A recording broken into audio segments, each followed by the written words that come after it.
Bonjour et bienvenue à l'émission Et si on parle avec votre animatrice, Jeline Elmond dit Emma.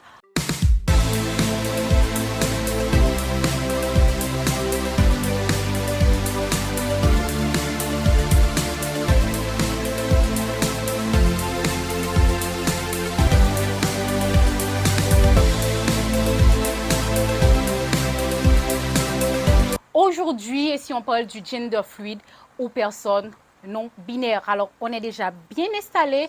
Avec nous, on va développer, moi et Jeffrey, bien sûr, on va développer cette thématique qui fait débat de nos genres. Mais juste avant, il est important de savoir qui est notre invité du jour, comme on le fait à chaque fois à l'émission. Alors, qui est Jeffrey? Jeffrey, de son nom complet Jeffrey Gentil, a vu le jour à Carrefour en Haïti un 4 juillet 2004. Collège Marie-Régine de Carrefour, Collège Immaculée de Conception et le Collège Saint-Pierre de Tabar sont les établissements qu'a fréquenté ce dernier. Issu d'une fratrie de 5 enfants, en juin 2019, il laissa Haïti pour venir s'établir en Guyane française où il a fait le lycée général et se spécialise en littérature anglaise, SES et théâtre. En formation pour devenir un conseiller en insertion professionnelle, il est actuellement vice-président de Récubouf, chargé d'affaires intérieures au Rotarac, élu à l'Assemblée territoriale des jeunes élus de la Guyane à la CTG, animateur en vie sexuelle au planning familial. Alors, merci Jeffrey d'être parmi nous et bienvenue à l'émission d'aujourd'hui. Donc, comme je le disais dans l'introduction, on va parler des personnes non binaires. Alors, une personne non binaire, c'est une personne, juste pour faire une brève description pour ceux qui ne savent pas, une personne non binaire est une personne qui ne s'identifie ni aux hommes ni aux femmes, ou bien le contraire, qui s'identifie aux deux.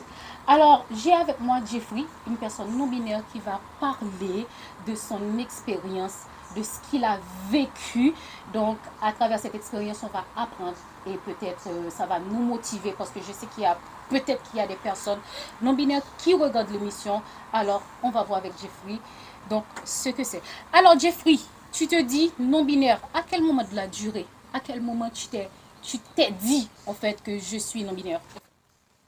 Je pense qu'en fait, j'ai découvert ma non-binarité, c'est en discutant en fait avec mes amis. Et après avoir fait mon coming out, et je me suis toujours en fait senti ni homme ni femme. Et je cherchais vraiment en fait le genre qui me correspondait le mieux. Et en discutant, je me suis dit, ben, j'arrive pas vraiment en fait à savoir si je suis 100% homme, je suis 100% femme. Et ils m'ont dit, ben, en fait, il faudrait que tu cherches et moi que tu trouves ton identité de genre.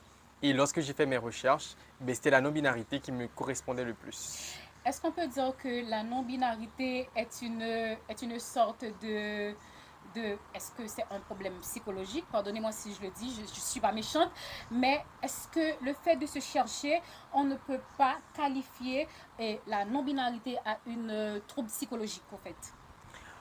Je pense qu'en fait, la non-binarité n'a rien à voir avec trouble psychologique ou pas. C'est juste une question vraiment faite de se chercher et de vraiment pouvoir se caser en quelque sorte et de se trouver réellement.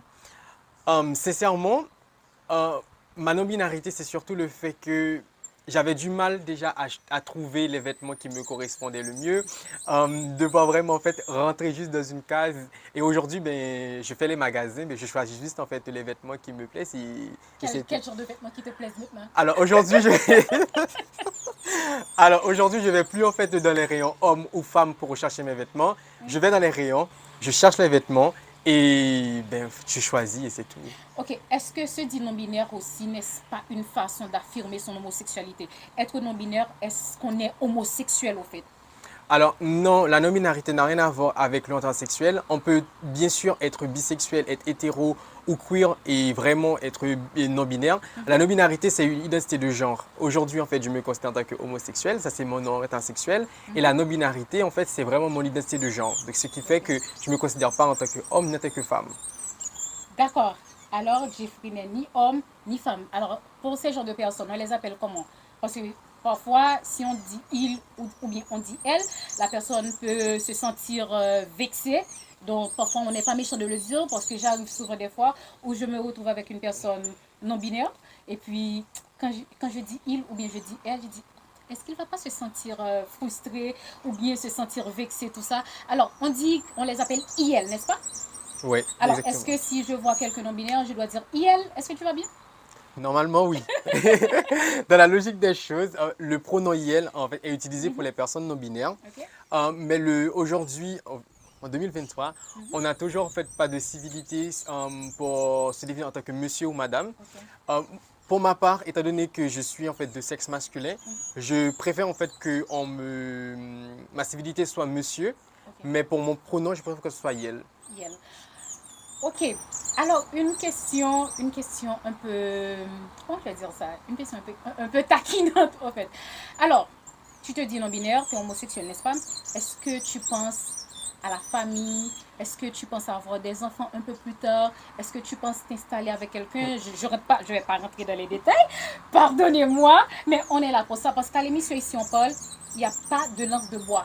Donc il n'y a pas de sujet tabou au fait.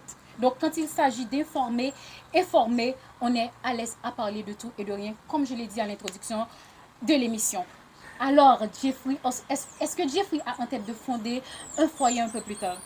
Alors, Jeffrey, il faut savoir que Jeffrey, c'est quelqu'un, on va dire, de tout à fait normal.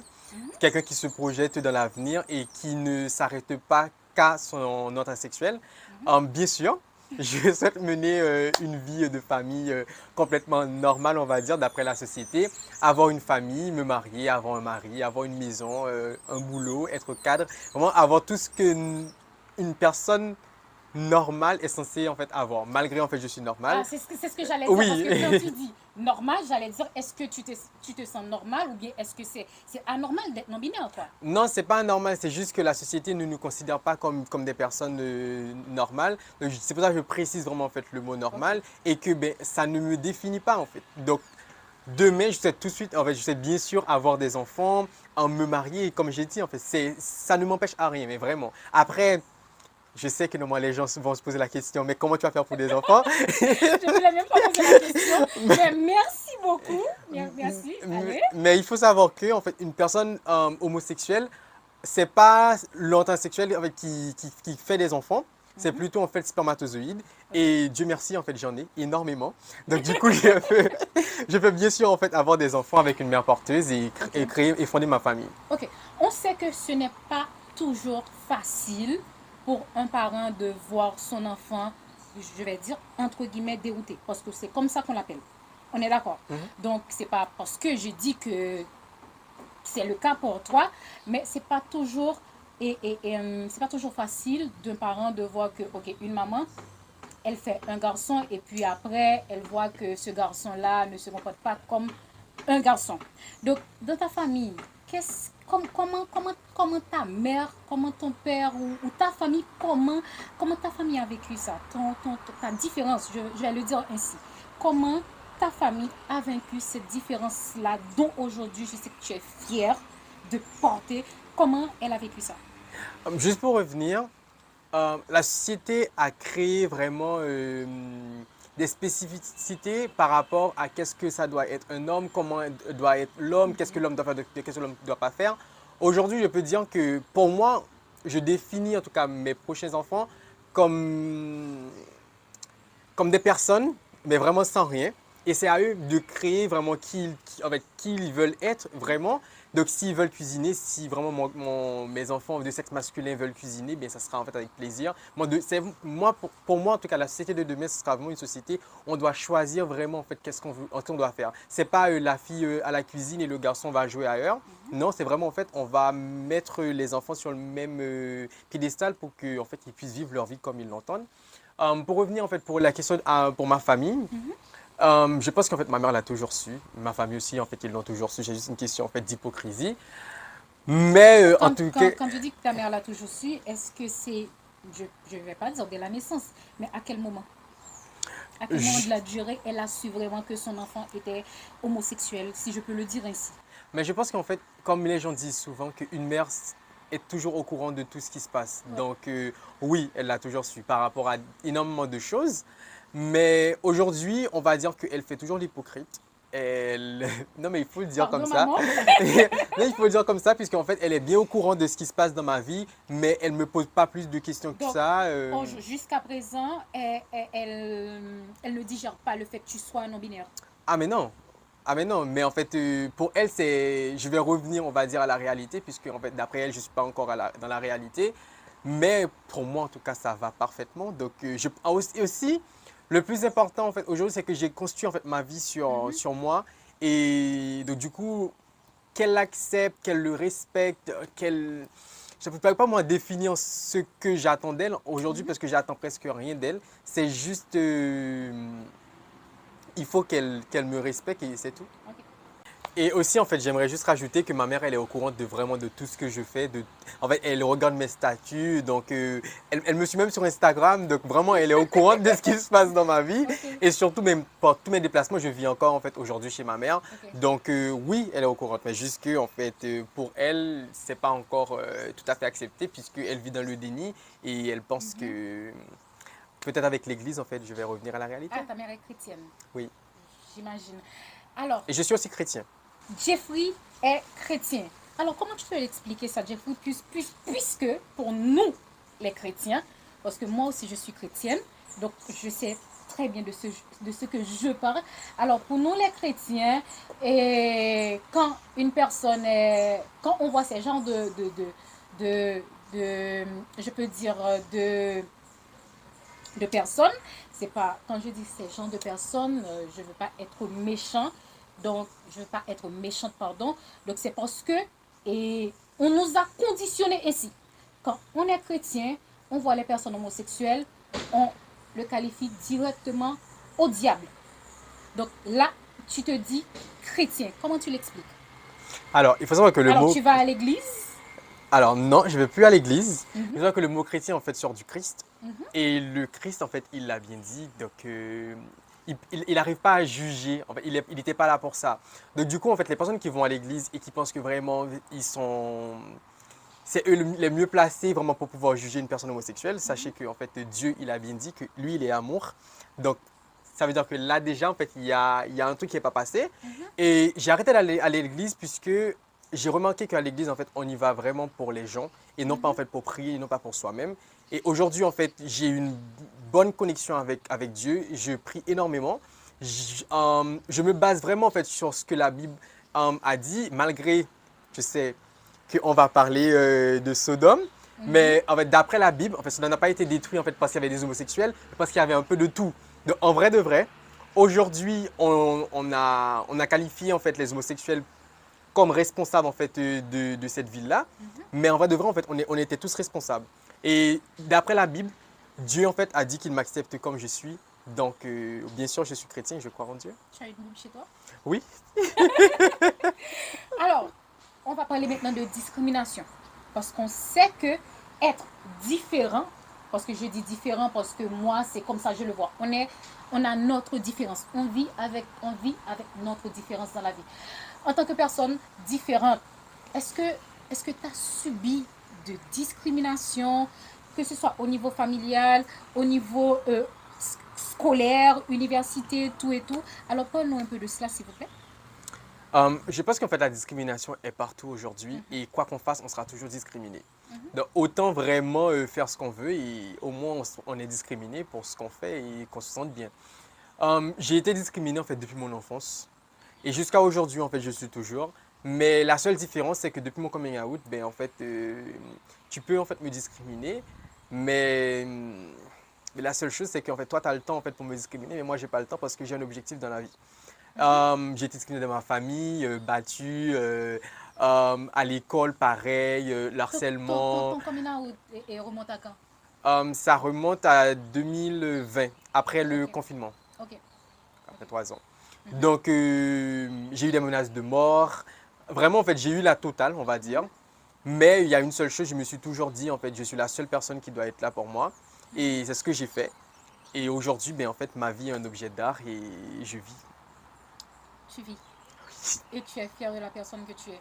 Je suis fier de la personne que je suis et surtout, en fait, je suis heureux. Je pense qu'en fait, on n'a qu'une seule vie. Et la Mhm, seule chose vraiment, en fait, qu'on doit chercher dans la vie, c'est le bonheur. Et si on a trouvé le bonheur, et surtout en fait, si on a construit ce bonheur-là en fait, sur ses bases, sur ses propres définitions, je pense qu'en fait, c'est ce qui est le plus important. Ouais, c'est ce qui est le plus important. En fait, est-ce que Jeffrey mène des mouvements contre la discrimination ou des mouvements et pour se faire valoir ou pour se faire accepter de la société, les pride, si on peut le dire ainsi? Est-ce que tu mènes des mouvements ici? Alors aujourd'hui, je cherche plus en fait à me faire accepter, mais plutôt à me faire respecter. Ok. Parce qu'en fait, l'acceptation de l'autre en fait n'est plus important pour moi, puisque je me suis déjà accepté. Je pense que c'est le plus important.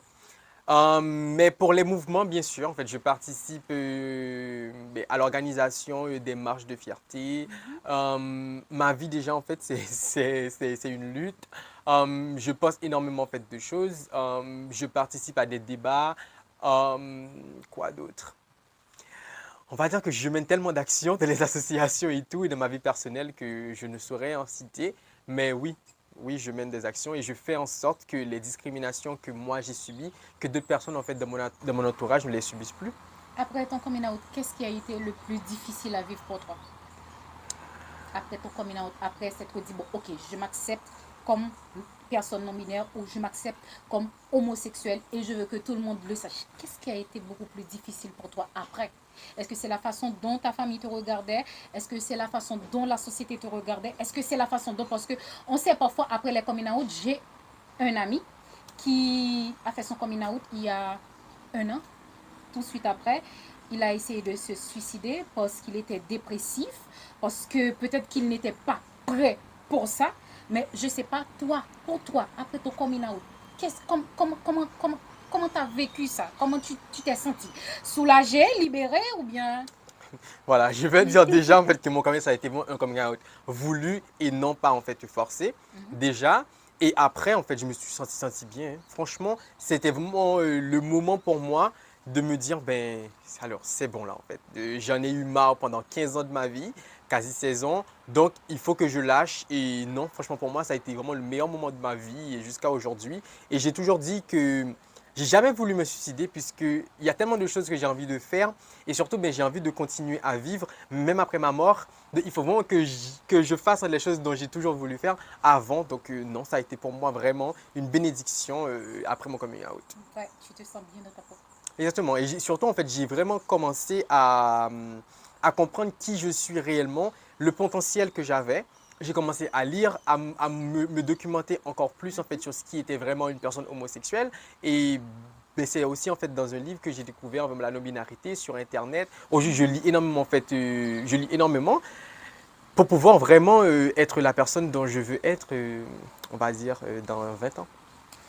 On a beaucoup dit et on a beaucoup de choses à dire, mais on va s'arrêter là pour aujourd'hui. Mais juste avant, est-ce qu'il y a un message ou un conseil que tu veux donner à les personnes qui te regardent? Ce sera quoi?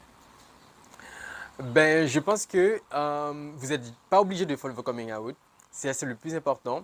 Et sachez que vous êtes la seule personne qui peut vraiment en fait, décider qui vous voulez être demain. Si vraiment vous sentez que c'est ce qui est bien pour vous, mais faites-le ou pas. C'est comme vous voulez. Et surtout, ben, aimez-vous comme vous êtes. Et vraiment, ne vous inquiétez pas de ce que les gens disent. Les gens vont toujours parler. En bien ou en mal, ils vont parler. Le plus important, c'est de vivre et d'être heureux. Cherchez le bonheur, en fait, il est à travers de vous. Cherchez le bonheur, il est à travers de vous. C'est avec cette phrase qu'on termine l'émission du jour. Alors, rendez-vous à la